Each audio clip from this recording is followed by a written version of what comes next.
რუსეთისათვის ფრანგული საბრძოლო გემის მიყიდვის გეგმები ვაშინგტონსა და პარიზს შორის დაძაბულობის მიზეზი ხდება. მისტრალი საკითხი ჯერ კიდევ პარიზში 29 იანვარს ჰილარი კლინტონის და სარკოზის მოლაპარაკებებზე დაისვა. დღეს კი ამ გარიგების გამო შეშფოთება პენტაგონის შეფმა ფრანგ კოლეგასთან შეხვედრაზე გამოთქვა.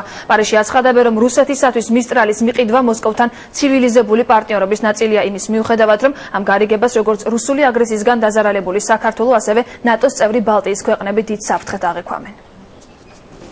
ვერტფრენზიდი მისტრალი შეერთებული შტატებისა და საფრანგეთის უთანხმოების მიზეზად რჩება. პენტაგონის შეფი რობერტ გეიტსი თავის ფრანგ კოლეგასთან გამართული შეხვედრის შემდეგ აშკარად უკმაყოფილო ჩანდა. პრესაში ჩნდება ინფორმაცია, რომ რუსეთი საფრანგეთს დამატებით 4 ანალოგიური სადესანტო ხომალდის მიყიდვას თხოვს. ჩვენ განვიხილეთ მისტრალის საკითხი და ერთმანეთს ჩვენი მოსაზრებები გაუზიარეთ. ჩვენი აზრით რუსეთისთვის ამ ტექნიკის მიყიდვა გაზრდის სამხედრო საფრთხეებს. დამატებით კომენტარს ჯერჯერობით ვერ გავაკეთებ. როგორც შეხვედრის შემდეგ მინისტრის პრეს-დივანმა განაცხადა, გეიტსმა მისტრალის გაყიდვის თაობაზე შეერთებული შტატების ღრმა შეშფოთება გამოხატა, რადგან რუსეთისათვის მისტრალის მიყიდვა ნატოს წევრ ქვეყნებს სამხედრო საფრთხეს გაუზრდის. როგორც ჩანს, პარიზს რუსეთიდან მიღებული ფინანსები ვაშინგტონთან ურთიერთობის გაციებად უღირს.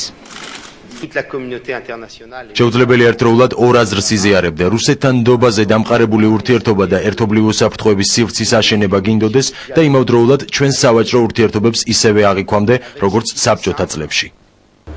საფრანგეთის პრეზიდენტმა კი შეერთებული შტატების თავდაცვის მინისტრს განუცხადა, რომ ფრანგო-რუსული გარიგება რაიმე სამხედრო საფრთხეს არ შეიცავს. არ შეიძლება რუსეთისგან ელოდო, რომ პარტნიორივით მოიქცეს თუ თავად არ აღიქვა მას პარტნიორად, აღნიშნა ნიკოლე სარკოზიმ. თუმცა ნატოს წევრი ლატვია და ესტონეთი რუსულ-ფრანგულ გარიგებაში საფრთხეს ნამდვილად ხედავენ. ორი ქვეყნის საგარეო უწყებებმა საგანგებო განცხადებები გააკეთეს. ისტორიაში პირველად ნატოს წევრი ქვეყნის მხრიდან რუსეთისთვის საბრძოლო ტექნიკის მიყიდვას ქართველი მაღალჩინოსნებიც მოეხმაურნენ.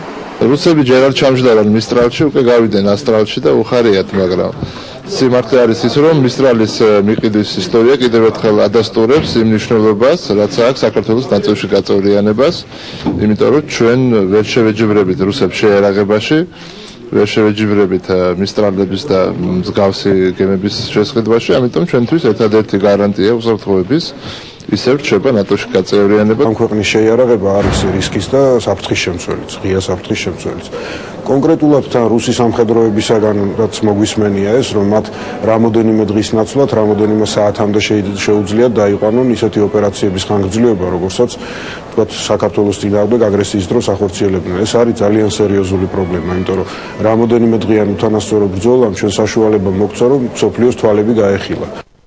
მისტრალი უნივერსალური სადესანტო ხომალდია, რომელსაც 16 ვერტფრენის, 13 ტანკისა და 900-მდე მედესანტის გადაყვანა შეუძლია. მისი ღირებულება 600 მილიონი ევროა. რუსი ექსპერტები ასეთი ძვირად ღირებული გარიგებით გაკვირვებულნი დარჩნენ.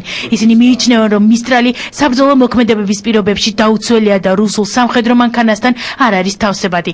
მისტრალის საკითხი საბოლოოდ მარტში უნდა გადაწყდეს, როდესაც დიმიტრი მედვედევი ვიზიტით პარიზს ეწევა. გემის შეძენის სურვილს ზოგიერთი რუსი ექსპერტი მაღალჩინოსნების კორუფცია ინტერესებით აცხნის.